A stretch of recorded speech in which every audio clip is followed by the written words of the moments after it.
issues like upcoming elections, a one-horse race, or a level playing ground, because many have insinuated that it appears it's going to be an easy ride for Honorable Joshua Osi. And we are also going to look at what has become of the dismissed G27 plus members who, of course, were said to have been or to have self-excluded themselves from the party given some activities that they embarked on, which were deemed to be anti-SDF activities. And we shall also try to look at what future for the SDF party after Nijon Frundi. The party has mounted its national chairman, Nijon Frundi, who of course departed to the world beyond and is now looking forward to carrying on and of course braving new challenges. Those are the issues that we shall be looking at. And of course, we are joined on the program today by some very fine gentlemen who are regular resource persons on the program Matters on High Television. I have with me a member of the Cameroon Renaissance Movement Party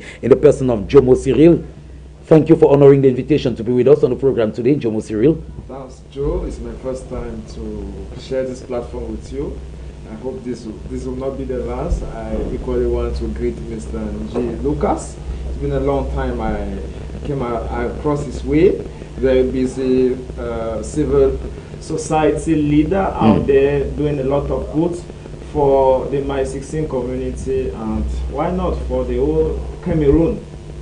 And to Claudine equally and the technical board, thank you so much for putting together all your skills to make sure that the people of Boya, of Southwest, and of Cameroon should benefit from this platform. Joe, you may like to know what's happening around the Cameroon Renaissance Movement. Certainly. Though we are not talking about that today, but I want to start by saying that the Bankolo landslide is still a very big concern amongst us. We saw the outing of the national chairperson of the Cameroon Renaissance Movement, Professor Maurice Kamto, who of course described the outing or the way the government was handling the aftermath of the crisis. He wasn't very pleased with the way the government was going about it. Of course, but he went further to call on the departmental heads of Funzi to make sure that he takes stock of the victim for those that we can, so that instruction was given in the party that we should put the resources together to see how we can equally support. Because when situations like this happen, aside of criticizing what is being done by the government, at least political party in the light of the Cameroon Renaissance Movement should equally bring their own to bring succor, bring help to the people who are that together with our prisoners in the Konenge prison. Recently we had a fundraising in Paris, France. You can imagine t-shirt like that of Foggy. The 32 PV was sold up to 1,500,000.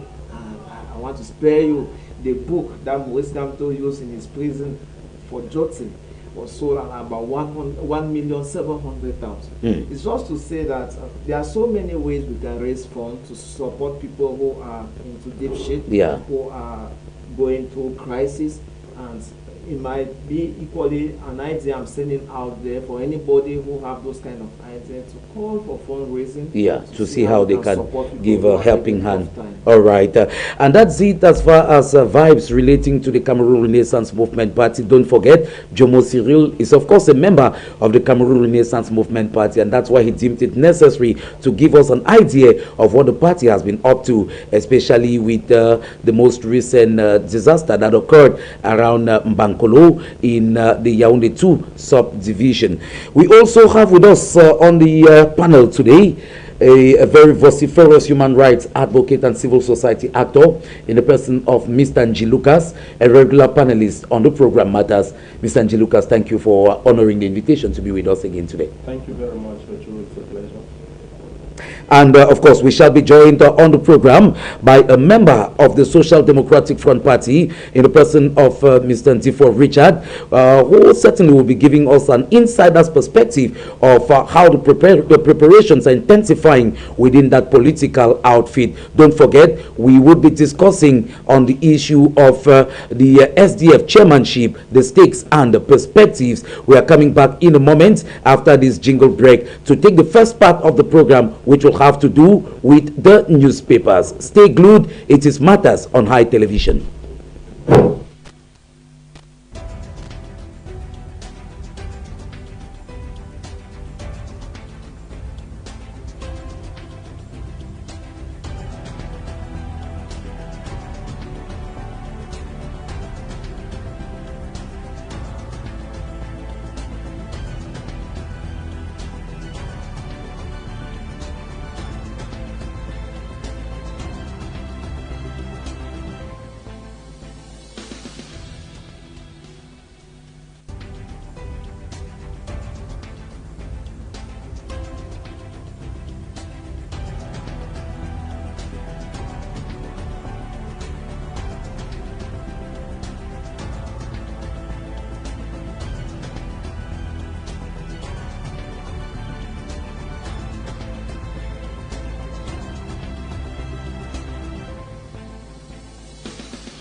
You're welcome back, televiewers, and it's time for us to take a look at what the papers are saying today as we kick off the program with a review of the papers.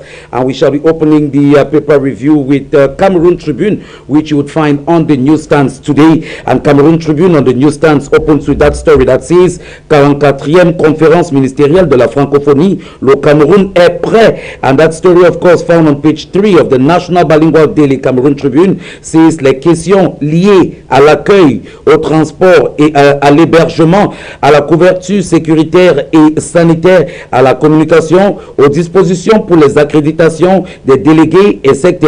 sont déjà bouclées, selon le ministre des Relations extérieures, le jeune Mbela Mbela, exprimant hier au cours d'une rencontre avec des membres du corps diplomatique et des organisations internationales accréditées au Cameroun pour faire le point des préparatifs et présenter les contours de cet événement qui se tient le 4 et 5 novembre prochain à Yaoundé. Talking about this conclave, of course, scheduled to take place between the 4th and 5th of November 2023 in the nation's political capital, Yaoundé, where the Minister of External Relations, le jeune Mbela Mbela, on behalf of the government, received dignitaries from different countries and other international organizations as preparations intensify ahead of this 44th Interministerial Conference of the Francophonie. You would see details of that on page 3 of Cameroon Tribune newspaper. And Cameroon Tribune newspaper also tells us on a note of sport on page 31 that Elite One Championship, Dynamo Stade Rennais consolidate lead, as the paper says that the newly promoted club from Douala is top of Group A despite losing 1-2 to Bambutus in one of the 5 matches over the weekend. Meanwhile, Stade Rennais is dictating the pace in Group B, and both clubs each have 10 points, and you'll see details of that on page 31 of Cameroon Tribune newspaper. And if we take you to pages 12 and 13 of Cameroon Tribune newspaper, the paper tells us that Douala, the mariés se bagarrent, and the paper tells us that Georges a apporté la main samedi dernier sur son épouse Élise Chantal durant le vin d'honneur suivant leur union civile au quartier Bonapriso, après que celle-ci a giflé une belle-sœur qu'elle ne voulait pas voir au mariage. Talking about this unfortunate incident that unfolded just after a couple got married, where the spouse or the groom did not like to see a particular sister-in-law, and in the process lost his cool and slapped the sister-in-law, as the paper tells us, and it resulted in a scuffle between the bride and the groom. You'd see the details of this on page 3, that is page 12 and 13 of Cameroon Tribune newspaper. And we move away from Cameroon Tribune newspaper to bring you the English language daily, the Guardian Post. And the Guardian Post, which you find on the newsstands today, tells us about the preparations within the Social Democratic Front Party, the SDF, ahead of the elective convention. And the paper says, race to SDF chairmanship. Who among them can fit into Frundi's big shoes? And that is the question that many are asking. Is it going to be Denge Gordon Zamam or Honorable O.C. Joshua Nambangi, or is it going to be Shewa David? And the question the Guardian Post newspaper is asking, who amongst these three would be able to fit into the very big shoes of Frundi after the emblematic national chairperson of the SDF party journeyed to the world beyond? And of course, the elective convention of the party had to be carried forward to the 27th and 28th of October, which is just some few days away. And you see details of that in the pages of the Guardian Post, precisely on page 3. And the paper tells us on page 8 that suspected Amber fighters kill Quarterhead in Bamenda. And that story on page 8 says the armed men suspected to be separatist fighters have reportedly killed the Quarterhead of Nibung, that is a precinct in Malfonquen, the Bamenda 3 subdivision of the Restive Northwest region. The incident is said to have occurred at about 8 a.m. on Sunday, October 22, 2023. This as Cameroonians continue to look forward to how solutions can be sought for an end to the socio-political upheavals that erupted since 2016, with so many people who've lost their lives, and of course the wanton killings that continue. And you see details of this in the pages of the Guardian Post newspaper. Away from that story, the Guardian Post newspaper tells us on page 8 again, they say International Credit Union Day, and of course that story says Rainbow Camp engages higher education students for job market, and you're going to see details of that in the pages of the Guardian Post newspaper, where the paper tells us that a leading category 1 Apex microfinance institution, Rainbow Cooperative Credit Union, Rainbow Camp, and its affiliates have celebrated the 75th International Credit Union Day. See details of that in the pages of the Guardian Post newspaper. And of course, the Guardian Post newspaper, away from the Guardian Post newspaper, we shall be taking a look at the Municipal Updates newspaper that is also on the newsstands. And Municipal Updates newspaper also pays close attention to the preparations ahead of the chairmanship election in the Social Democratic Front Party. And the paper says SDF succession battle when insiders become outsiders. And this, of of course, relates there to members of what was known as the G27 Plus, who were deemed to have self-excluded themselves from the party after embarking on activities that were deemed to be contrary to the interests of the Social Democratic Front Party. And of course, while preparations are intensifying ahead of the elective convention, many still wonder what will become of these former members of the SDF who are now said to have excluded themselves from the party and who had seized the courts, hoping that a remedy can be sought. But then the Municipal Updates newspaper says SDF succession battle when insiders become outsiders. And in talking about those persons who used to be insiders but who are today deemed as outsiders, we have the likes of Honorable Jean Chomelo, we have the likes of Honorable Jean-Michel Ninchim, we have Dennis Nkemlemo, we have of course Honorable Nji Tumasang, we have Emmanuel Ntonga, we have Robert Wafo, as well as Honorable Emmanuel Yoyo and Professor Kofele Kalendiva, and of course other persons there. You see the details of that in the pages of Municipal Updates newspaper. And on a lighter note, Municipal Updates newspaper says PCC awards Honorable Malomba Distinguished Peace Prize. You see details of this in the pages of Municipal Updates newspaper.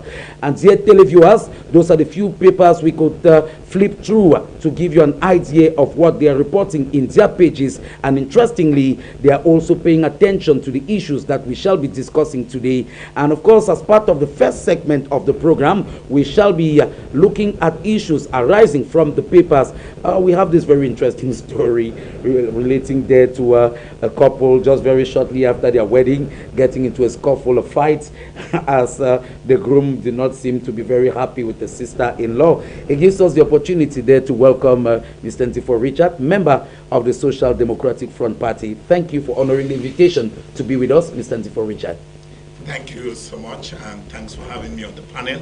I'm glad to be on the panel today to discuss this very important subject which rests on the life of the Social Democratic Front. We know that this is a pivotal moment in the life of the Social Democratic Front. In fact, it is a historic moment because this is the first time in the history of Cameroon where the SDF is having completely different faces running for the office of the chairman of the party, and I think it's going to be an interesting conversation tonight. All right, and we are particularly happy that you are a member of that political outfit, and we're going to be able to have insiders information to know how the preparations are intensifying a few days to that elective convention. All right, let's on a lighter note, as we're discussing issues arising from the papers, Mr. Nji Lucas, once again we are talking about wanton killings, again armed men believed to be separatist fighters who are said to have murdered or killed a Quarterhead in Nibung, in of course that is the Malfonkwen in Bamenda 3 subdivision of the Northwest region. Day in, day out, we continue to record the killings. Mr. Nji Lucas. Yeah, it's unfortunate that the killings we now record in the rest of the events is predominantly unarmed civilians who are victims of the non-state armed groups, and it's quite unfortunate that the non-state armed groups, which once stood for the people, is now against the people. And this is what makes it very obvious that it's a battle that will be very difficult to be won because you cannot fight against an entire state right now. Previously, if you go back to look at 2018, particularly in 2019, they were fighting against the Cameroon armed forces, and today they are fighting against the Cameroon armed forces and the unarmed civilians committing a lot of war crimes.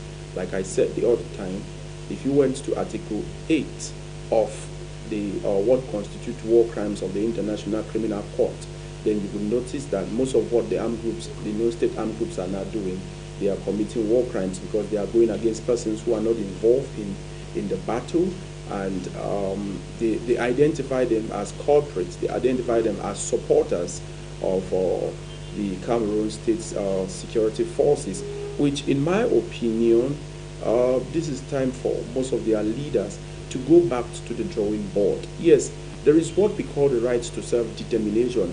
What is quite unfortunate, unlike the case we have in Spain, where Carl Puigdemont and a couple of others were fighting, haven't had some mandates from the people. I think what we have in the Northwest and Southwest region is we have a gang of persons who arrogated themselves the position of liberators, and they embarked on the armed perspective of change, whereas we still have what I've always let the public know, that the Anglophone problem is still hibernating. And it suffices that the communities which are involved, be they those who are aiding the no-state armed groups, to know that we are not yet done with the Anglophone problem, because the Anglophone problem is different from what we know today as the Anglophone crisis within the context of the armed groups in the Northwest and Southwest regions of Cameroon, who are purporting themselves to be liberators against the oppression and the oppressor, whom in this case is identified as Bia, and a country which they considered to be a country against their country known as La Republique of Cameroon. So I think the time has come for their leaders to put themselves together, because we are documenting. As civil society, as human rights advocates. We are documenting. And like we did see, we know persons who fought this, like it happened in Liberia, it happened in other countries. I've always used Liberia because it is pretty fresh in the minds of people. This is not a situation like that which happened in Rwanda, wherein some people think that there is going to be some sit-down talks where peace talks will be initiated upon a couple of persons. These persons who are committing this, they shouldn't forget that they are creating more enemies, because you go to areas like that, you will notice that a child from that area is targeting another family, leaving the families to go at loggerhead, and these are pains being caused. It's unlike when you are fighting the security forces, because in a case where you are fighting the security forces in such a war or such a conflict, what usually happens is that the community understands that you have an enemy. But where the community which you are using as a shield, and you are now using that same community, remember, when you're using the people as a shield, two things are bound to happen. Either the bullet will have to hit on that armor, and you know when it hits on that armor, and in this case, the communities are like the armor, which is unfortunate that the armor is not as you may be thinking. It results in a lot of you can penetrate it. Exactly. All right, let me bring in Mr. Jomo Cyril here. Even before we get into the crux of the matter today, we understand your political outfit, the Cameroon Renaissance Movement Party, had abstained from certain elections and political rendezvous in the country, citing the issues in Anglophone regions, and it appears they are changing that stance now. But we are still very much neck deep into what erupted since 2016. What inspires the change of position of your political outfit, the Cameroon Renaissance Movement Party? Since the inception of our party in 2012, we want change in Cameroon through the ballot. And we still believe that peaceful change is possible. But the wind of change has a spirit, and we call the spirit of reawakening. Unfortunately, the Bia's dictatorial government had infiltrated our movement. Okay. And since they have embezzled money, it was easy for them to easily produce, to be top of most of our lists at the local government position without... Are you implying that some persons who were topping list of the Cameroon Renaissance Movement Party at grassroots levels were maybe agents of some other political outfit? Is that what you're insinuating? It is no more a secret. It is what we have been able to establish. And the foresight of Professor Maurice Kamto, that we have the honor to call sometimes the Pope of Law, actually saw that coming and called on the militant that, hey, be careful. We might end up like another SDF or like another PCRN of Cabral Libi, which our mandate, like we have a whole program to talk about it. But I didn't come here for any attack on the SDF. I just want to let you know that we want to abstain ourselves from anything that have oil. All right. Yes, we don't want any of those sardine let oil. me pick it up from where you left it. I suppose he's trying not to hurt the other panelists with of the SDF party here by not making use of some expressions that may be deemed derogatory. But Mr. Ntipo Richard, the SDF party, which is today gearing up and dressing up for an elective convention, which for the first time will have new faces. We're not going to have the emblematic nature of the war's journey to the world beyond. This political outfit is said to be experiencing dwindling fortunes. When we look at their performance from the 2018 presidential elections, we look at the senatorial elections, we look at the elections at the National Assembly, I mean, this is unlike the SDF has been performing. Are you among those who think that it could be blamed on the socio-political upheavals that erupted since 2016, or you think something else is to blame? Thank you so much. Let me start by reacting to what you talk about my fellow panelists being very careful not to touch on my party. You see, the XDF political party has been focused on one thing. All right. Unlike other political parties who are struggling to be first opposition party, the SDF has been focused on making sure that they take power, because that is what an opposition party is meant for. And we are not interested in this fighting among opposition parties. As a matter of fact, we need to be putting our efforts together. We need to be working together in collaboration and coalition. Would you agree that there has been some shift in the balance of power within the parties that are not in power? Before now, each time we're talking about the ruling party, the CPDM, when we're talking about parties that are not in power, it is the name of the SDF that was coming up. And to make matters even worse, the SDF has lost its emblematic national chairperson in the person of Major Ntuli, who has journeyed to the world beyond. So the debate of which political outfit could now be perceived as the leading opposition, we cannot escape it. Well, I don't think that is an important debate to have at a time when we have a nation that is run by an octogenarian who has been in power for over 40 years, at a time when we have people dying in the Northwest and Southwest region. You mentioned the crisis in the Northwest and Southwest region, at a time when people are dying under the burden of high prices. I do not think that we can reduce all of these important issues down to the trivial issue of which is the most or the first opposition political party. I don't think that that is what is important to the SDF at this point. What is important to the SDF is the interest of the Cameroonian people, the interest of Cameroonians who are suffering under the weight of high prices, under the pains and suffering of the crisis in the Northwest and Southwest, and even other conflict in the North and in the East and all of that. I think that is not an important debate for the Social Democratic Front. Now, let me come back to your question as to why the dwindling fortune of the SDF. Well, I remember in 1990 when the SDF party was founded, our whom you call emblematic chairman stated in that speech and Tarikun that for anybody who think that this is going to be a walk in the park, it is not going to be so. He was clear that democracy has never been given to anybody on a platter of gold. And he made it very clear on that same day that the attainment of democracy to achieve the goal of the SDF, it is not going to come overnight. It's going to be a struggle. It's going to be a process, and it's going to take a long time to arrive at that point. Has the SDF taken Cameroonians to the destiny which it's set to take them to?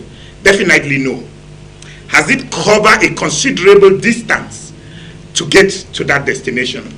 And the answer is a big yes. And why has it not taken Cameroonians to that destination? You agree with me that it is a multifaceted factors, different factors, both internally and externally, that has contributed to the challenges that the party faced. And one of the huge factors that has affected the party's ability to take Cameroonians to that destination is the fact that the government of Cameroon had ensured, the Bia's regime had ensured that right from day one, I mean in 1990, when the party as the first opposition party was launched, the government refused to legalize the SDF and even started. It will interest you to know that the SDF was not even the first political party to have been legalized. Yes, it was the first political movement to put the pressure for a multi-party politics, but it was not the first to be legalized. And so you see, the government of Bia went ahead to legalize a barrage of political parties and so many political parties to water down the significance of the SDF. That was the beginning of it. And so from that time, the regime has worked tirelessly to create ghost political parties, sponsored political parties to fight the SDF. And that is why it is no surprise that any other political parties that come up, they are not fighting the regime, they are not fighting to take power, they are fighting Frundi, or they are fighting the SDF to be the next or the first opposition party. That aside, another challenge has been the electoral system. We understand that the SDF political party has been fighting tooth and nails to ensure that we have a transparent electoral system.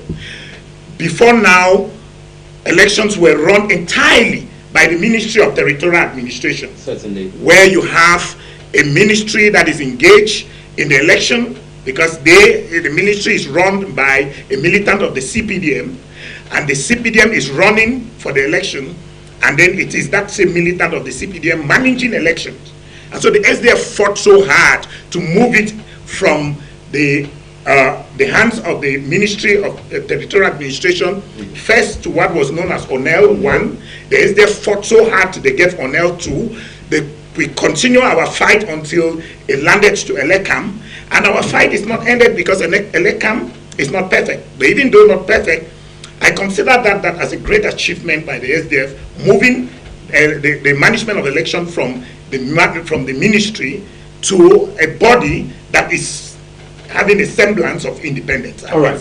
Thank you very much for what the Frenchman will call an avant-goût. That's a foretaste of what we shall be dwelling on today. Our focus will be very much on the preparations in the SDF party ahead of the elective convention that's just a few days away, as we look at what we have termed the chairmanship, that is SDF chairmanship, the stakes and perspectives. We take a little break. When we return, we get into this issue proper, and we shall also be looking at, of course, the candidates. Is it a one-horse race? Because some have looked at it at the three candidates and they feel like the others maybe are just filling in the blank spaces, like some would say.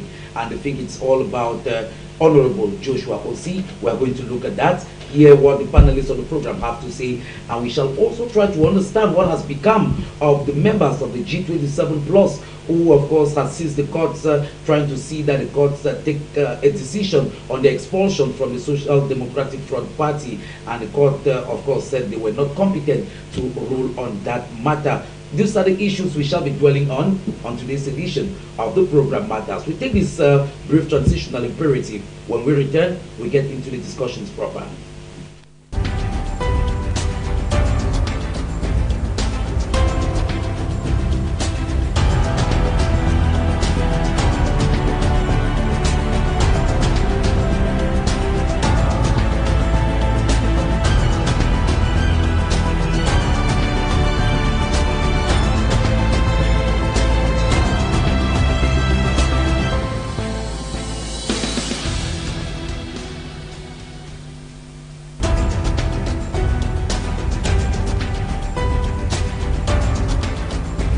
Welcome back, televiewers. It's the program Matters on High Television Cameroon, and of course you can also follow us live on Facebook, because we're streaming live on YouTube and on Facebook on the name Hitv Cameroon. Make sure you follow us, And you have the numbers, the number which you can use to send in your contributions on today's edition of the program. Make your contributions short and straightforward. You can send it either through normal regular text messages, or you send us a WhatsApp message, and we shall react to your message at some point as the program unfolds.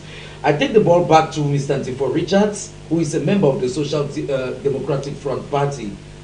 Let's set the ball rolling by you giving us an idea of what the preparations are within your political outfit ahead of the elective convention that is slated for the 27th and 28th of this month of October. What are the preparations so far? Thank you so much. The party is diligently preparing for this very pivotal event. We started up by setting up a committee, an organizing committee headed by former Mayor John Donatus. The committee has been working very well. There are other subcommittees like the communication committee and the logistic committee. You might have seen some of the videos going around. A few days ago, we had a press conference in which we officially launched campaigns for the different positions into NEC, into the National Executive Committee of the SDF. The candidates are now carrying on their campaigns, probably mostly among SDF circles, because this is not an election where everybody is going to be voting. This is an election where delegates are going to be voting, and so the candidates are focused. They are targeting the delegates, moving to where they are, and most often the delegates are mostly executive members of districts and wards and at the regional level. And so they are moving to these people and talking to them, selling their vision, selling their agenda for the party. Also, we are at the moment, at the time of modern communication, modern technology, and so we have various WhatsApp forums where the debate there is heated. I am following up the debate, and it is seemingly very interesting, because I get some very beautiful ideas coming up, and so I think the preparation is really heating up, and we are very ready for the convention. I bring you in, Mr. Nji Lucas. You're a civil society actor. You are a human rights advocate, but you also pay very close attention to what's unfolding on the political landscape of the country. We have 3 candidates so far who are going to be contesting the chairmanship position of the Social Democratic Front Party. Of course, amongst them, we have the first national vice president of the party, who of course served under John Frunzi, and who is a member of Cameroon's lower house of parliament, the National Assembly, Honorable Joshua Osi. We also have Gordon Zama Ndenge, as of course, who made his intentions known recently, and we also know of Shewa David. How do you size up these candidates? I want to begin with Shewa David. I think it should be the youngest among all. Yeah. And we have this talk about the young people need to take that mantle and also ensure that there should be change. It is unfortunate that people like Joshua Osi, they already have some level of support which no one can refuse. It's like moving. How do you mean? How do you mean he has some level of support? It's like moving to the United States, following what the polls are saying, and you would think that in the Republican Party someone is going to put Trump behind. No, I want you to. I'm coming. In very clear terms, what do you mean by Joshua Osi already has some support? Now, why do Joshua Osi already have some support? Joshua Osi has some support stemming from the 2018 presidential election, where he stood as the presidential candidate for the party. But that was after they had, of course, had some primaries within the party, and he was eventually agreed upon as the candidate to be the flag bearer of the party. The face of Joshua Osi is registered in most minds than the face of many others. I want you to note that as much as delegates of that particular political party will be electing, some of these delegates also consider the people on the ground who voted them, because if you go to the grassroots level, it's like you have a certain group of people who voted this particular delegate, and with regards to the delegates they voted, they know that they have a favorite candidate above, And the delegate is likely to obey the people except he wants to leave that position as delegate in an upcoming election, in a subsequent election. Which it makes it very obvious that most of the faces that have been registered on the minds of the people, that of Joshua Osei tops. But now when it comes to politics, it is not how popular you are. This is where I was about coming. When it comes to politics, it's not about how popular you are. It's so, are you implying here that no one should be underestimated? People can spring surprises. That's exactly what I'm talking about. Yeah, it is not about how popular you are, because it still gives the people the rights to choose depending on how you present your visions to them. I tell you the truth. As much as we see the late chairman of the said party to be one who was a force to reckon with, anyone who is going to pattern his life in the manner of Frunzi, I tell you the truth, the party is not going to go further.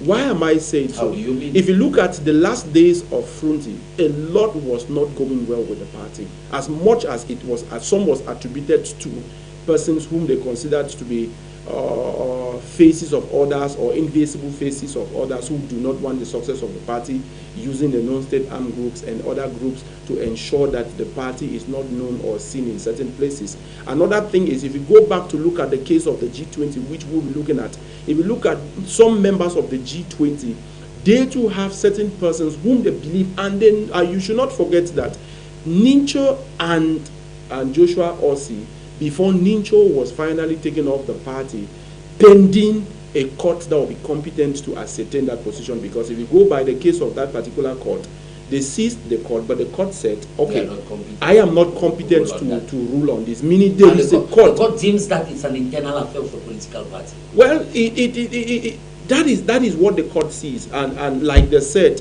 that they do not have the competence and they deem it to be an internal affairs of the political party. The political party is a microcosm within a nation, and where you see the interest of the country. That is why in your article of association, in whatever association you have, should things go off the way it should be, the court of the land can go into it to ensure that there should be peace and serenity. It is not limited to your article of association. At some point in the course of the program, we shall come back to discuss what has become of the members of the G27 Plus, who, of course, for the time being, are lying low. We're not hearing much of them.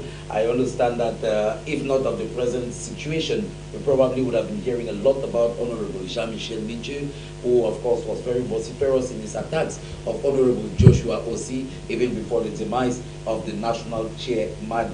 All right, let me bring in Jomo Cyril, who is a member of the Cameroon Renaissance Movement Party. In a moment, we shall be getting Nzipo Richard, who is a member of the SDF party, to tell us from an insider's perspective, give us information about these candidates from an insider's perspective.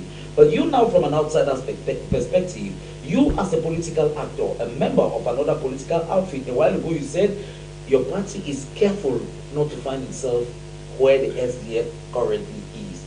From a third person's perspective, observing what's happening within the political party, are you seeing real competition in this upcoming chairmanship election in the SDF party, or are we just filling up numbers with the other two persons?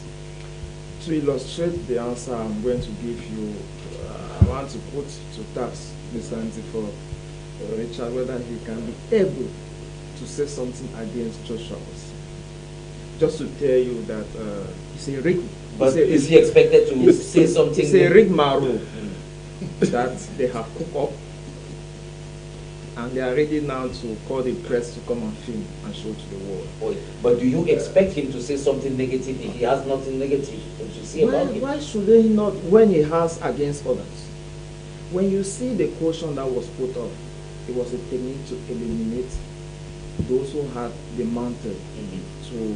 Are you talking about the G27 plus members who today are seizing the courts to see that? And aside that, I think he's talking about the fee. You also have 8 million before. What are some of the criteria that were put together to bring that amount? We have somebody like the sitting Secretary General who said that they were even thinking of 30 million. And that some moderate amongst them said that no, they should bring it down to 8 million. We are talking about a party, for God's sake. And when you say it's a one-horse race, I totally agree with that. Because Joshua Osei, who has a close proximity with the CPD, that's a serious allegation. How do you mean when you say he has close proximity with the CPD party? In what way? You cited the clash that he has with Honorable Ninche. That has to do with the fundamental, because when you say Social Democratic Front, at the front you don't romance people at the front. A front is supposed to be a battleground, and that is why the genesis of the SDF speaks volume about what it was supposed to be. Somebody more more clever than me said before now that the later days of Ninja Fuji was something else than what the SDF has been. Should I say shadow? You will still say that I'm using very dangerous words. But I want to tell you that Joshua Osei has positioned himself like a second Frundi, but the later version of Frundi. That is a Frundi that can pacify, that can eat at night with a CPDM and come during the day and wipe his mouth. That is what we are going to observe. So, what opinion did you have? You can't say that these are allegations because they have been unable. I want to be sure that I understand. I want to be sure that they have been unable to bring in even one member of the G27. Now, what is the good faith they have? All they could use was to use the courts and at their own favor. A while ago, while we were in the introductory phase of this program, you said that certain persons have been excluded from your own political outfit, the Cameroon Renaissance Movement, which you thought were surrogates of the CPDM party. You said that they have infiltrated your political outfit and eventually eliminated German and Doki. Let me tell you something. We are a party that is still growing. We have the humility to learn from the SCA. But while learning, we are also careful not to repeat their mistakes. Now, if the Cameroon Renaissance Movement party will choose to eliminate, to send out, discard certain members of their party whom they think have been compromised, why don't you think the SDF, who have the bylaws, internal regulations, they have their infamous or famous Article 8.2, where if you are deemed to have embarked on activities that are said to be anti-party activities, then you're said to have self-excluded yourself. It's on the basis of that. G27, when you see the caliber of members that are there, you understand that some caliber of members who are untouchable, who can destroy the party and are untouchable. I thought it was my own talk time. So you see that Joshua Osei masterminded everything behind Fundi. Fundi was weak. He had reached an age where illness and other challenges were almost making him to take decisions that were aside party rules and regulations. And that is what the G27 was out for. Now, to show good faith, because I'm really after Fundi, because now we cannot go back to Dick in the days of Fundi, but now after Fundi, there was supposed to be a minimum consensus to show that, okay, these guys have been there. 27 people in a role cannot all be wrong. But this, if I'm not mistaken, I thought these people were given an opportunity.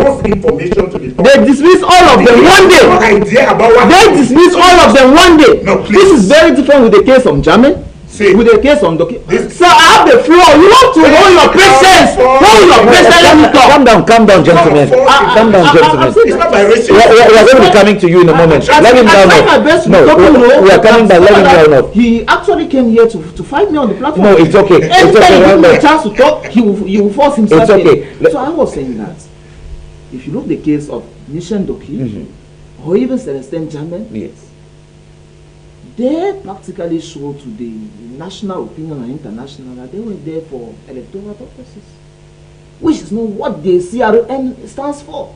We want total change. We want Mr. Bia gone. All right. Now let's come back. Our focus now is on the SCF. Our focus is on the SCF. He believes that you've been churning out wrong information. That in terms of how the members of the G27 were eventually kicked out of the party was for activities that were deemed to be contrary to the interests of that political outfit. That's an allegation. It is not proven. That is why the court himself has the court settled on it.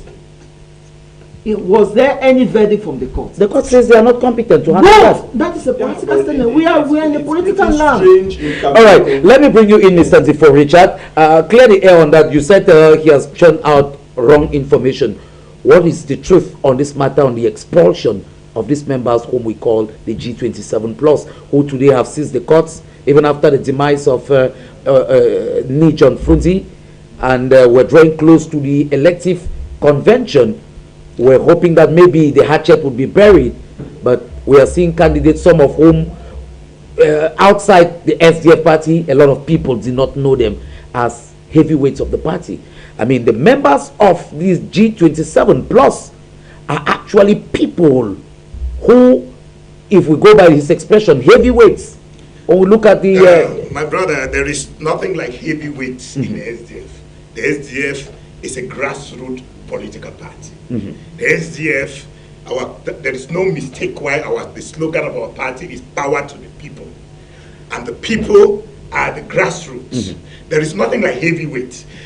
The heavyweight of our party is the grassroots, is the people down there, the people, those who are living with the people down there and understanding their realities, understanding all of that. Let me start by saying that my friend on the other side seemed to have come to this panel very ready for an attack on the SDF, because I see the very first statement he made was an attack on the SDF. I'm not ready for this dogfight with other opposition parties. Like I said, the goal of the SDF is to change, to take over government and implement its policy of social justice. We are not interested in a fist fight and dog fight with other opposition parties. No. And I think that let me just make my point to the logical conclusion. And I think that we are interested in working in collaboration, in working in synergy with other opposition parties, because in fact that is what Cameroonians are yearning for. All right, Cameroonians Mr. Richard, I want you to react to this. I want you to react to it. Unfortunately, this regime, unfortunately, not fighting each other, and so I will not engage in that fight. Unfortunately, the allegations that Mr. Jomo Cyril. Let me clear the doubt on that. No, I'm coming. I want to make a point. Unfortunately, the allegation that he's raising seem to be shared by a lot of Cameroonians. What is that allegation? Look at the names of the people we are talking about, yes, who've been axed. We're talking about Honorable Jean Chomelo, yes, Honorable Jean-Michel Ninche, Professor Kofele Kalentiva. We're talking about people like Honorable Nji Tumasang, and these are names who were heavyweights of the party. Yes, can I get to that? Yes. I will use an analogy, the analogy of a family, because the SDF is like a family. Yeah. And I want to ask you, with all honesty, that if you have a problem with your wife, and your wife has, or let me say your wife had some grievances, some concerns, or let me say wife and children has some concern, and the first thing they did was to take that concern to the marketplace. And even before you know about the concerns, they are explaining that concern to everybody in the marketplace that bothers to hear. And part of that concern could be top secret, family secrets within the family. And she carries it to the marketplace and she's spewing it out everybody to hear about the concern. How will you react? How will you feel? Now, the G27 and all those names you called and you said, let me go by your appellation, big names, big guns. If they are big guns of the party, I think they should have understood that if they have concerns in the party, there are channels, internal disciplinary channels through which they can send their issues, their concern, and channel their concern, and those concerns are handled. In line with that, there is the allegation. Let me finish. All right. They came out with a list of concerns, some of which I agree with, especially some of the concerns that were raised by Professor Kofele Kale. It is just unfortunate that he got himself entangled into this whole G27 thing, because if you go into that G27, they all have different agendas. There are some there with very genuine concerns. There are some there with agendas which the agenda was that they have to be chairman or no other person should be chairman. And it doesn't work like that. And they didn't want to be chairman by going through the normal process. They wanted to be chairman by all means, by using even undemocratic means to be chairman. And so I want to say that those concerns were there. They tabled those concerns, and even though they carried their concerns and didn't send those concerns to the channel in which it was required, and they sent it on social media to everybody for the whole world to see, it wasn't a problem. The chairman looked at it and invited them, come on, let us address this issue. Let us talk about this issue. The first NEC meeting, they refused to come. That is the area where they were to come so that this issue could be addressed. Second NEC meeting, they refused to come. Third NEC meeting, they refused to come. Fourth NEC meeting, they refused to come. We have a convention coming up. We have elections, preparing for elections that are coming up in 2025. This is the political party that has to be preparing for election. All this time that they're calling them to come for this discussion to be had in NEC, they spend this time moving from one TV station to the other, damaging the reputation of the party, destroying the image of the national chairman. Of course, the national chairman is the face of the party, destroying the image of the national chairman and that of the party, and not coming to the place, to the right place where this issue had to be handled. And in the fourth instance, NEC, I was there in that NEC, he was not there. This issue was brought up. It was deliberated at length. The discussions were heated. The debate was hot. Power was sitting there, he was alive. He was sitting there, sharing this.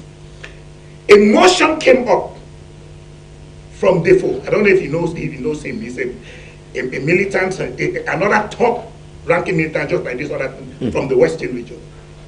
He put a motion asking that Article 8.2 be slammed on this. It raised another debate at NEC.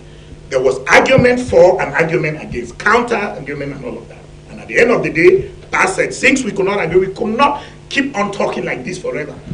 Let us take a vote on this. What do we think should be done? And the vote went on the floor, and the majority of the vote said they should be slammed with 8.2. And 8.2 was slammed on them. There is one thing I want you to understand. They are slammed on 8.2, it is not done. That is NEC that took that decision. But the highest decision-making organ of the SDF is the National Convention.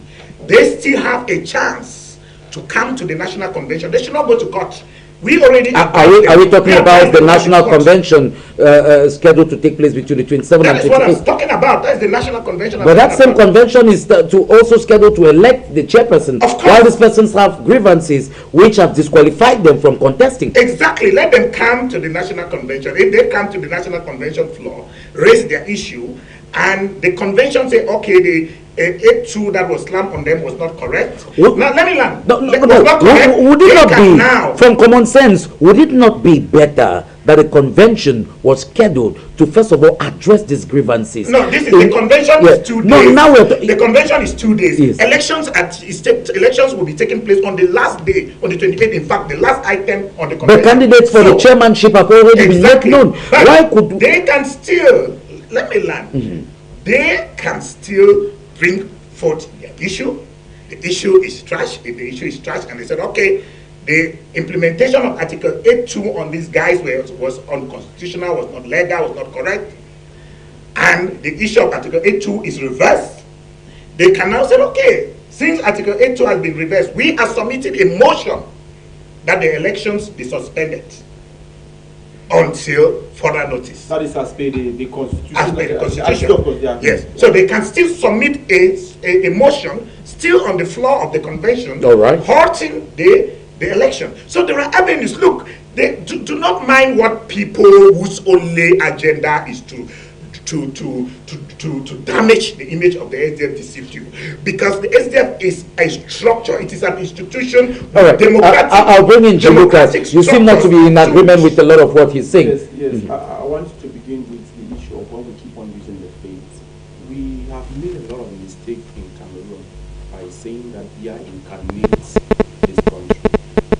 this myth has to be broken. Because no, but I'm that's constitutional. No. When we talk about the fact that somebody is a guarantor. No. It's constitutional. No. It's within the constitution of the country. No. Because we're talking I didn't talk about incarnate. I said the face of the party. That's a different thing from incarnate. Face of the party. I haven't made the point. I will still repeat it. There is this much talk about Biya being incarnating the country.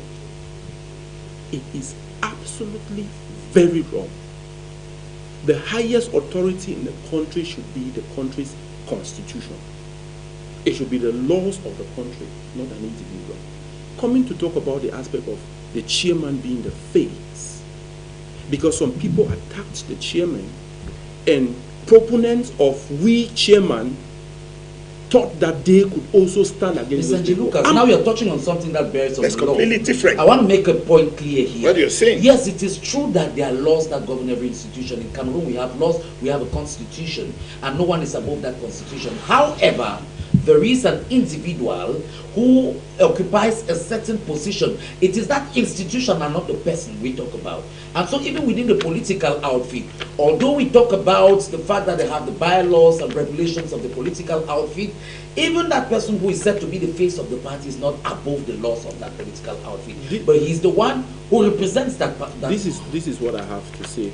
Mr. Ndifo made mention of the chairman being the face of the party. I would like you to put that in context. Don't take it in isolation. It is in context. Yes, and the context there, just to clear you before you make your point, the context there was that the chairman is the face of the party. That is to say that when people see the chairman, they see the party. And therefore, when you make certain, as somebody within, you make certain derogatory statement about the chairman in public, you are in other words damaging the image of the party in public.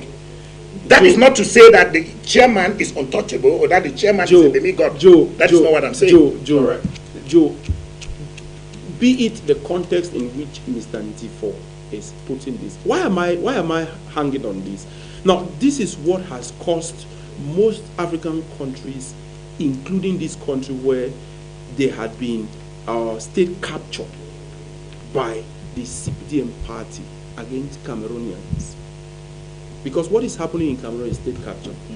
And this state capture is what is moving in most political parties. You would see the same with the CRM. You will see the same with the SDF. You will see the same with the NCM, that of Cabral Libby. You will see the same with Serge Espoir Matoba. You see these same people carrying out the same. Now, when you move in a democracy, what is above every other phase is that law. When you put that law in context of that which you preach, then you would have solved that problem. I suppose you would agree with me. I haven't made. We keep talking about the fact that we should have strong institutions and not strong persons. Certainly. And of course, when we talk about strong institutions, the person who occupies that particular position, he's not an institution. No, the person is not. He is not an institution. But what is happening is that if you look at the G20, members of the G20 were seen as people who attacked Nijon Frunti. No, that is not true. I am telling you. No, you have to be telling me in the party. I followed Nijon Frunti when he was alive on Cameroon College. I followed Nijon Frunti on this. And what I'm telling you, he knows. He knows. And the problem was Frunti because Frunti had already, like I said from the beginning, a choice which he had made. And this choice is Joshua Namanga. No, he did not make any choice. This is a choice he had made. A choice. Why are there three candidates? He made this choice with a lot of emotion. Why do we have three candidates? I want you to answer that question. Fundi made this choice with a lot of emotion. No. Now, let me tell you. Fundi endorsed his candidate. He said, this is the person I think can succeed me. But the grassroots people have the right to do their vote. How would you talk about in a democracy you are talking about someone Obama was president. He endorsed a democratic candidate. He endorsed Biden. Gentlemen, I think that's not let us not act as if we are living in a vacuum. I want us to see this. I want us to see in the right way. Even in the United States, where we have the Western democracy, where we admire, you cannot talk about the leader of your party in such derogatory manner in public, All right. and do not get Gentlemen, pushed back now from we your are faced party. with 3 candidates who are going in for an election that comes up in a few days, and outside the members of the SDF, the other 2 candidates are not very much known, if I should put it that way. It has given the leeway for some people to think that it's some stage managed something, just to give the impression that the democratic election is about to take place, because there are some who strongly believe that the ground was set for Honorable Joshua Osi to take over the chairmanship of the I want to be very clear categorically that, and I do not even think the chairman openly made a statement to say that this is the person to be the next chairperson. But you have said so. Let me explain. Excuse me, please. Just wait. Let me say something. He did not openly say that. Joshua Osi was his first vice chairperson. In addition, Joshua Osi was the presidential candidate of the party for the 2018 presidential election. When the chairman fell sick, he had paid the constitution. The first vice chairman of the party automatically takes up the functioning of the party. They take up the responsibility of the chairman in his absence. When the chairman fell ill, and the first time he moved to the United States for his treatment, Joshua Osi was functioning in that capacity and paid the constitution. He was not even the chairman to do so. He was just paid the constitution. It's automatic. If you like, you go and verify from the constitution. In that case, how do you expect now the chairman to bypass his first, who has the responsibility as the chairman in the absence of the chairman to work, and now go to meet Ninche, who does not even come as the second or the third and is coming as the 4th chairman, vice chairman, to be handling issues in the party? That's the first thing. Now, chairman has, even if he endorsed, I want to make this point very clear, even if Chairman Frundi endorsed Osi as the candidate, that is an endorsement. That is not selecting Osi as his candidate. It is an endorsement. And we see this even in Western democracy. Barack Obama, among a barrage of democratic candidates who were running, openly endorsed his first vice president as the candidate for the Democratic. All right, I'll be bringing you back. So I don't see anything wrong in fully endorsing Osi, because he is painting a picture of the preparations ahead of the elections.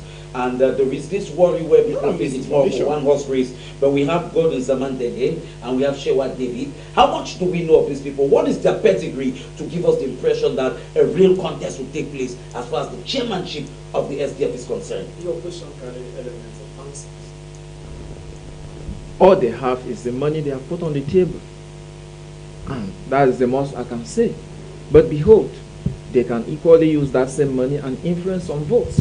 We are in Cameroon, but now, how independent is the electoral committee that is going to oversee these elections? You see, when you have somebody on your platform, most of the time, the people who are ranting cannot allow anybody to say something. Like you ranting. Take note. They have agendas and they must set their agendas. Even Mr. Angie Lucas, that I thought he was neutral, when he just struggled to say something, it's almost like they want just to close his mouth. Why? That is truth. They want to suppress truth by all means. You said it. All your questions are carrying element of answers. It's a one-horse race where one Honorable Joshua Osi has his own time now to become chairman by legal means. That's as simple as that, and you don't need to be a magician. You don't envisage. There is no contest. I will not only let this man surprised. try to undermine the democratic process within the SDF. You will not undermine that. The world is seeing it, and there is nothing you will say that will change the fact that the SDF is a democratic party. What you are going to observe is that is biting.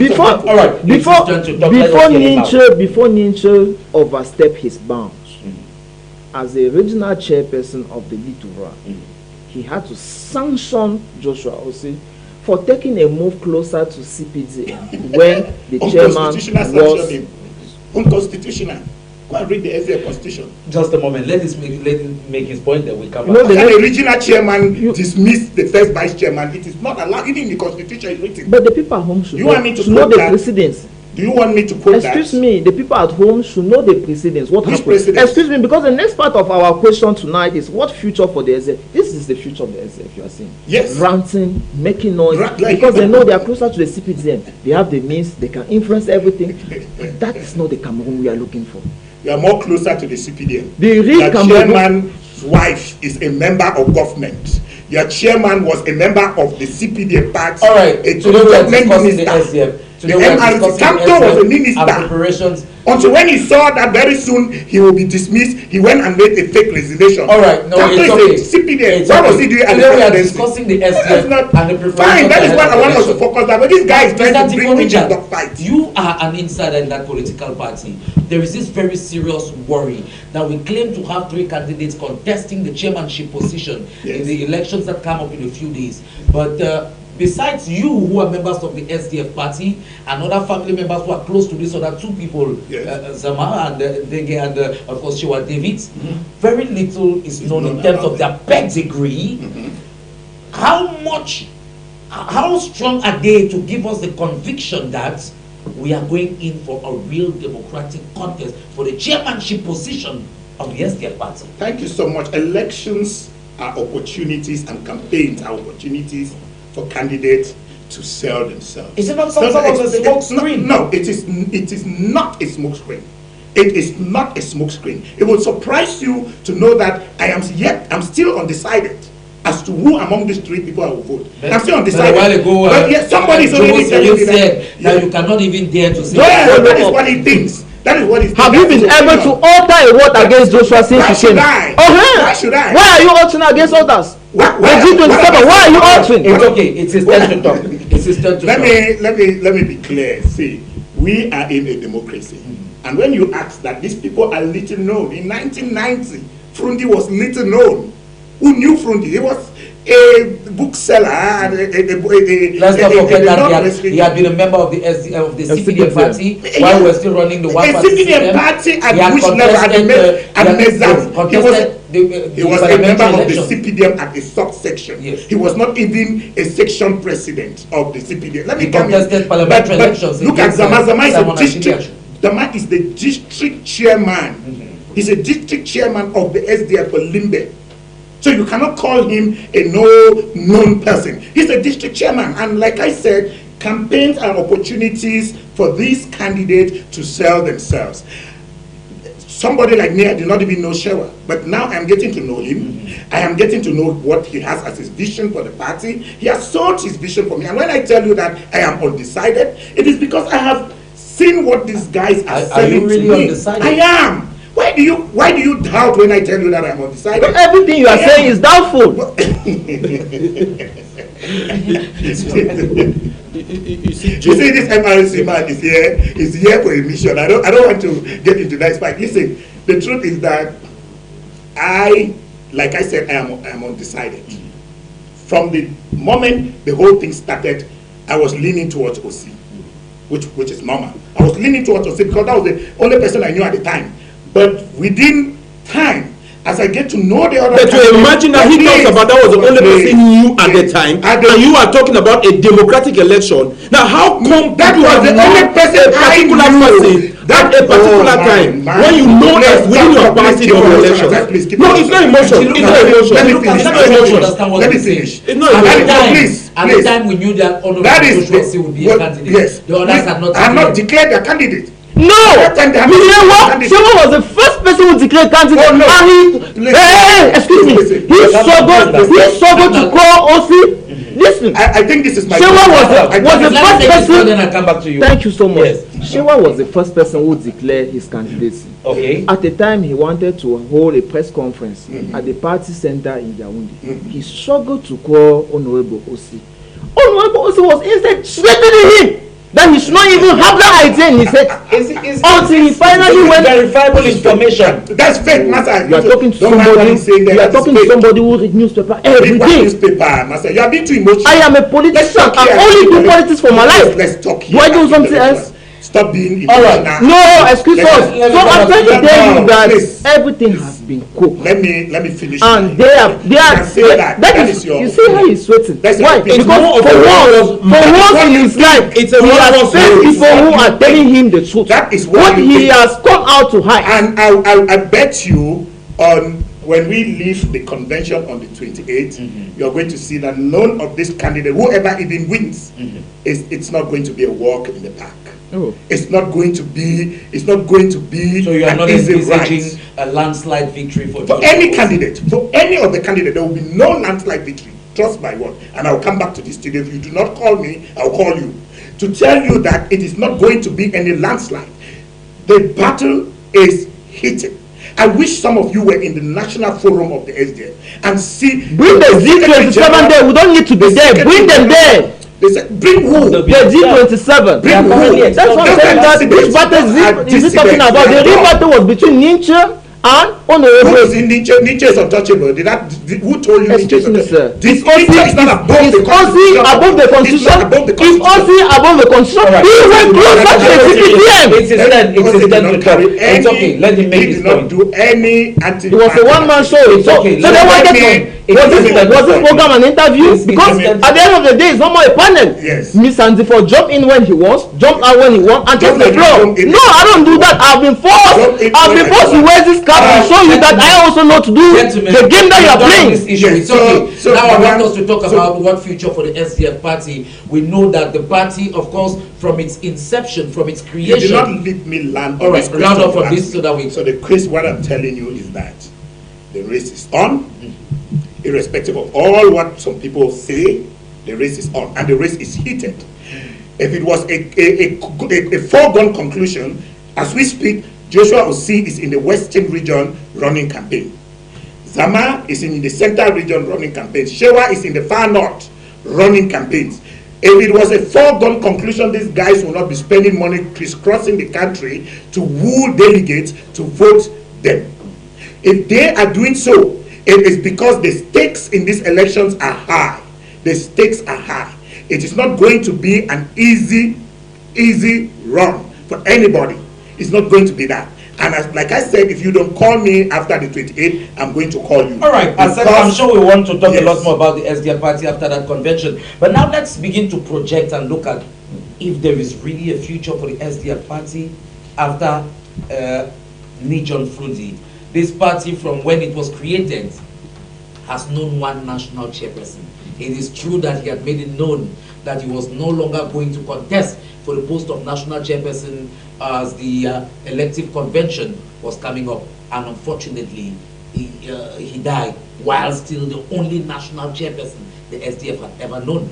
And of course, like you said a while ago, he was the face of the party, a charismatic person. We saw the kind of recognition that even the government, even members of the ruling CPDM party and other political outfits gave to him because they recognized the charisma he had. When we look at the SDF now, the intestinal squabbles we are seeing, where the way Article 8.2 have kicked out some persons who were heavyweights, who also sent trickles of sweat cascading down the spines of people in other political outfits. Does the SDF, this SDF we're looking at, which is still caught up in this dogfight with itself, will it be able to stand the test of time? All right. After the chairman is gone. Yeah, like I said before in my statement, I have listened, I've read the visions of the different candidates, because that is where the future lies. The future lies on whoever takes the mantle of the party as from midnight on the 28th of October 2023. We are going to know who the next chairman is. And I've looked at their manifestos. All of them have presented manifestos to us. And the interesting thing I like in all those manifestos is that on all three manifestos, they have indicated that their point number one is to reach out to all SDF militants, not only those of the G27, but all SDF militants who had quit the party for whatever reason. They have explained that in their manifesto, they have shown that they're going to open up room for open dialogue where they will have a genuine conversation with these people, listen to their grievances. If these people in their manifestos are genuine in what they say, yes, why don't they struggle to call for the return of the G27 now before that convention takes place? Now, the point is this. When you talk about the call for the G27, let me go back again to one thing that you do not know and tell you some other issues within the party. Before Pa died, Pa set up a reconciliatory commission headed by Senator Muchiga, to reconcile these camps. Reach out to these same guys whose only demand was that Nincho or that OC must be kept away from the party. OC must be dismissed from the party before they can listen to any conversation. And you start beginning to see that you cannot go to the dialogue table with impossible demands. I think we are in a crisis, this crisis situation in which we are right now, because of the impossible conditions made by both sides. When the La République du Cameroon say they don't want the word federation to be brought to the table of dialogue, and the separatists say the only thing that should be on the table of dialogue should be negotiating their departure from La République du Cameroon. When you bring this kind of impossible conditions, dialogue is not going to move on. It takes two to tango. And so therefore, when you are coming on the dialogue table, be ready to give away some of your hard line and be ready to accept certain things. That failed. Pa did not give up. I'm telling you, on his dying bed, Pa struggled to reconcile these G27 people and bring them to the table. And let me tell you too that at that next meeting that I said Pa was the strongest opponent of the fact that they be Islam A2.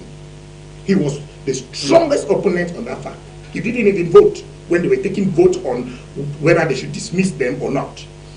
And therefore, when Muchiga failed, they brought in Honorable Fobi Chinda.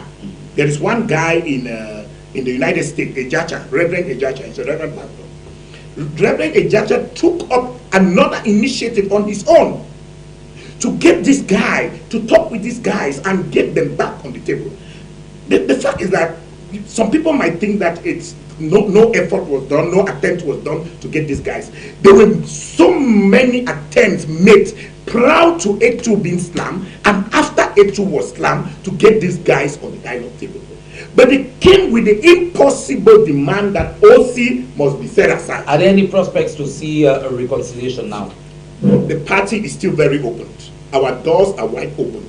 If these guys are willing to drop their impossible demands, conditions, and come to the top table, we are willing, we are open. The politics is a game of number. No political party will want to allow its militants to move out of the party. We understand that, especially at this time when the competition in politics is so stiff with the MRC. Mr. Lucas, I would like to hear from you as an outsider. You are not a member of the SDF party. Well, if you are, I don't know. You are a civil society actor, a human rights advocate. Let's talk from the perspective of a third party looking at that political outfit. Do you see any strong future for the SDF party? A party that had almost been associated with the image of Ni John Frunzi, but for the 2018 presidential election, he had been their candidate all along, and just recently did he make known that he would not contest the presidential election when Joshua C, of course, was the flag bearer of the party, and of course for the upcoming elective convention where he said he was not going to run. Do you see a strong future? Do you see the SDF staging a comeback to be that frontline opposition political party, and why not even a party that could take power? Especially at the time when we have emerging forces, if I should put it that way, like the Cameroon Renaissance Movement Party of Cyril Jomo, like the party of Cabral Libi, if we can consider them a strong political party too. Do you see a strong future for the SDF again? Before I go to your question, to answer your question, I think your program tonight has been more of an interview on a single candidate and a subject of a particular political party. Yeah, of course, our focus was that political party. Yeah, but it has been more of an interview than a debate. It is very possible. For those who do not know why people want to see Nincho, Kale and the others at a certain level. This party does not romance, but the people who we now have at the helm of the party do romance. How do you mean? Can you be more explicit, in more clear terms, so that we're sure that we're getting you? Joe, have you gone to the 90s when SDF party was launched? Certainly. Was there romance? We understand. Was there romance? At every We want point to in see time, concrete evidence of that romance. Tell us. Was We there want to romance? know. No. We don't just want to hear social media stories. Joe, concretely. Joe, when you go back to the 90s, we may want to say that the SDF party went against the constitution of the country and it was permitted. How? How do you mean? Because the party had not been approved, but it was launched. But I should also remind you that even while the country was operating a de facto one-party system, there was no prohibition in the constitution in creating another political outfit. Now, what I am It's a braveness that he wants to be point there. I think we should focus on the element. Exactly, Yes. he has it. The element I'm focusing on is the braveness that some people braved all odds and did that which they did. As opposed to people like Nambangi, Joshua Osi, who is very much focused on things that centers around him than the grassroots is than for his trumpeting here. The SDF party does not have that white shirt militant. Now, the realities are a bit different. When the SDF was launched, there was a general I feel like outcry. you do not want me to. No, I want you, because I want us to be sure that I'm getting what you're saying. The context is a bit different. At the time the SDF was launched, there was a general outcry for the return of multi-party politics, where from 1966, all political parties had been merged to form one that was initially known as the Cameroon National Union, CNU, before it was eventually renamed in 1985 to the Cameroon People Democratic Movement Party, CPDM, or RDPC, its French equivalent. And so the fight at that time, and the general, the grassroots support it enjoyed was because of the fact that a lot of people felt excluded because of the prevailing one-party system. I want you to note that I have parents, who went naked in Bamenda, and they decided to pick up their cloth and went back to where they got their prowess to go naked and said, we are sorry. And this nakedness that we exposed, which Frundi and the others are compromising, they will pay for it in the nearest future, and they are paying for it today. How And I want you to note that I am telling you that, okay?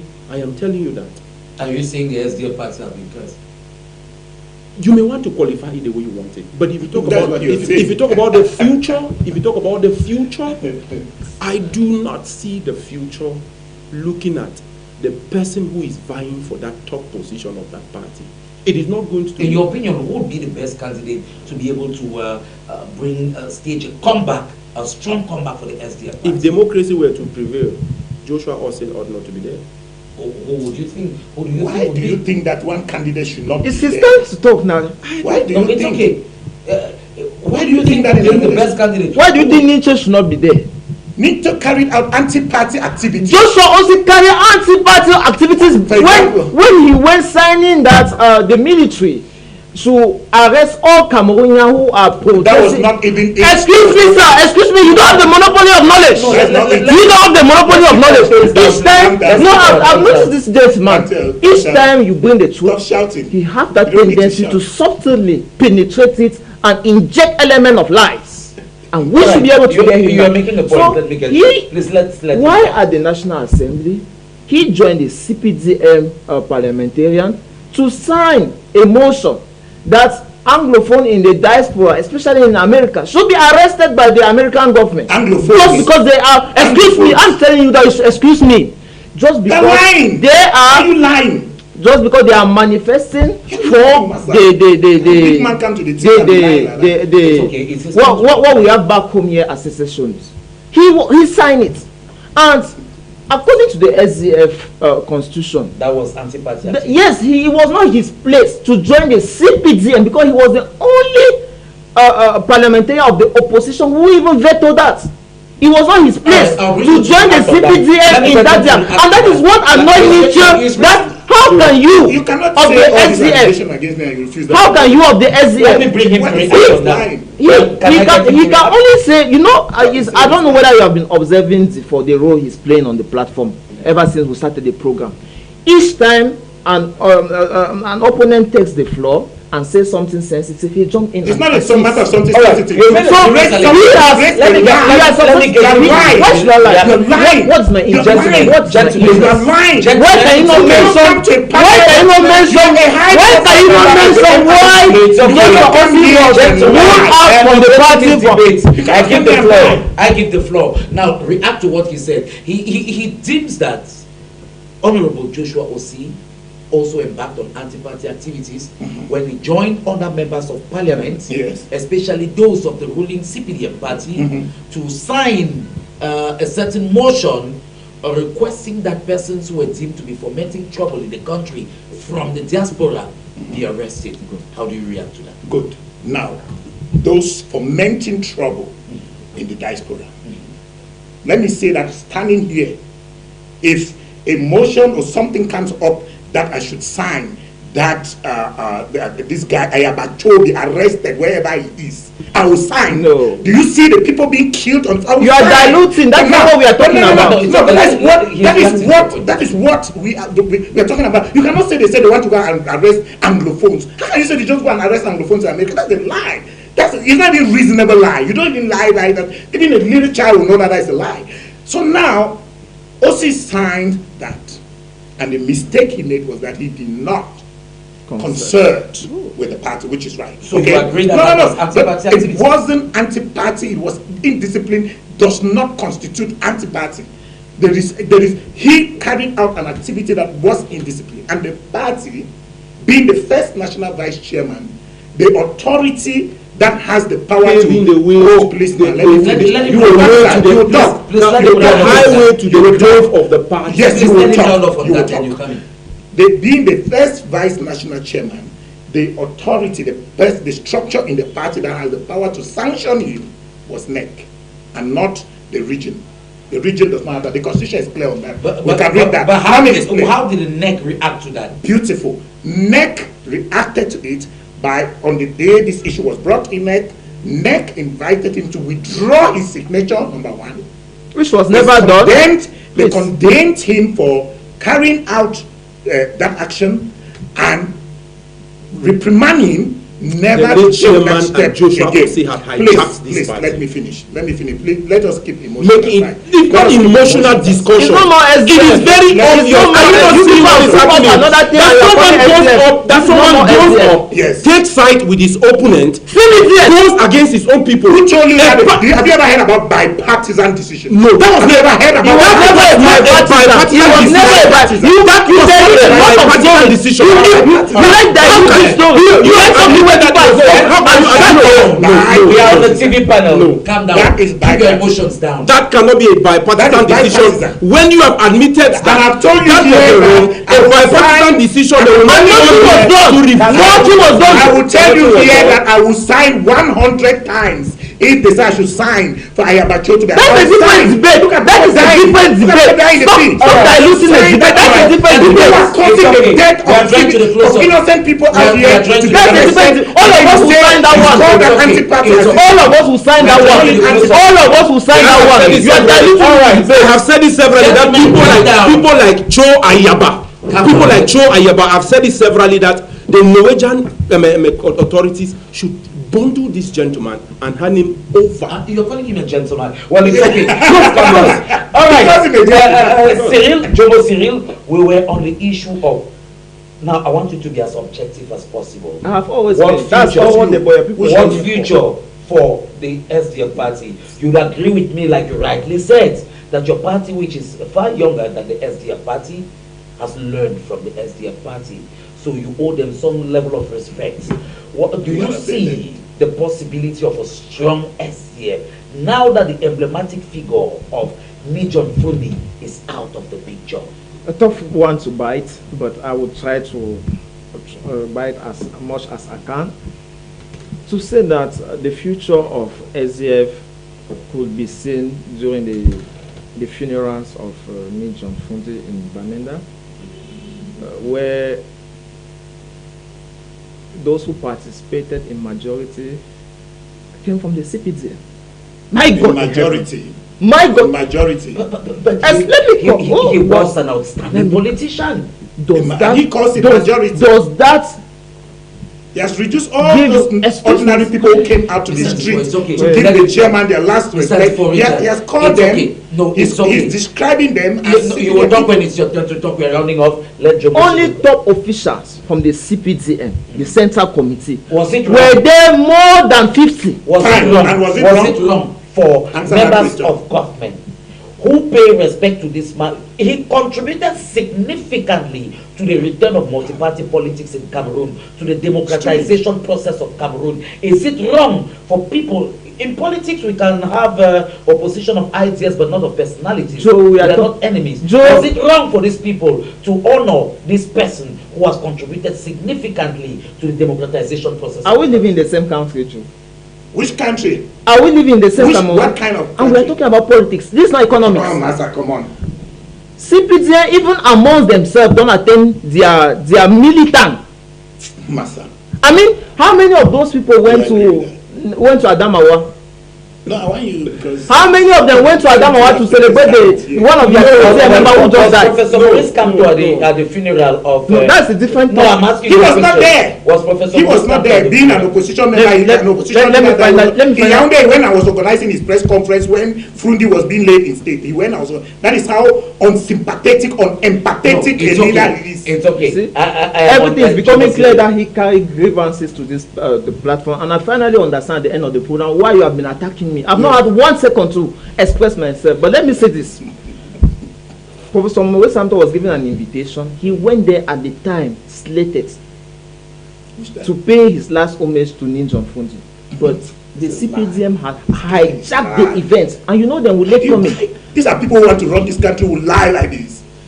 It's terrible. All right, gentlemen, that's it. That's where we round off today's edition of the program. Terrible. It's been an engaging one, but I would love that we keep emotions aside each time we are on the platform so that we get to pass across useful information and let our televiewers out there be the judge of what we are saying. Each time it's one person's turn to speak. I would appreciate it if we let that person make their point, and then when it's our turn to speak, whether we are agreeing with them or disagreeing with them, we make our voices heard at that point. Thank you, Mr. Richard, for being on the panel today, and we're looking forward to how the 27th and 28th will run out so that we get to talk about it. Thank you so much for inviting me, and wishing all the delegates who are heading to Yaoundé a safe trip, and I'm wishing them a great moment at our national convention. This is a show of democracy. We have always been an example of democracy, and we are demonstrating this on the 27th and 28th. Do not be fooled. People who say they want to run this country, but they want to run it on the basis of falsehood, lies, and to frighten Cameroonians. These are not the kind of people we should hand this country to. All right, Mr. G. Lucas, civil society actor, human rights advocate, thank you. You were that neutral voice because we have two politicians and you are a civil society actor. Thank you for being there today. Yeah, Joe, you know, the point I made here is that which the civil society talks about, that which the people talks about. Like I said, I have someone who was amongst the Takumbans in the 90s, and before this beloved grand-in-law of mine passed on, she had regretted ever going out for the SDF party. I say it, and I say it because I have the references. And what we need to note is this: those who have decided to revive this party, they should think neutral. Yes, Joshua is much preferred because of where he is coming from with his relationship with the late chairperson. If he wants to see this party survive, this is not a party that romances with injustice, with a party that does not permit the people to have good roads, with a party that will approve a contract to a company to build up modern toll gate in the middle of no road. So when you start seeing people moving closer to such caliber of persons, you are likely to take the people back to the 1950s. All right, thank you very much, Mr. G. Lucas. And of course, Jomo Cyril, member of the Cameroon Renaissance Movement Party, who was there today. I'm sure we're going to have an opportunity one day to talk about your own political party, which, of course, is also faced with situation similar to the SDF party. Thank you for having honored the invitation to be with us today. It was my pleasure, Joe. If there's one thing I said that you shouldn't forget, is that the SDF has been diluted, and we had proponents on this platform to emphasize on how they are going to carry this party and hand over to CPDM, unfortunately. All right, everybody's entitled to their opinion. I've been your host. My name is Joseph Weno, and of course, closing did the best to ensure that you could see us out there. Take the rendezvous with us. The program comes up every Monday, Tuesday, and Friday from 6 p.m. to 7:50. It is on this note that we round off today's edition of the program, extending our gratitude to all of you who've been following us, hoping that you'll be with us again for the next edition. Stay glued as more interesting programs come your way on High Television Cameroon.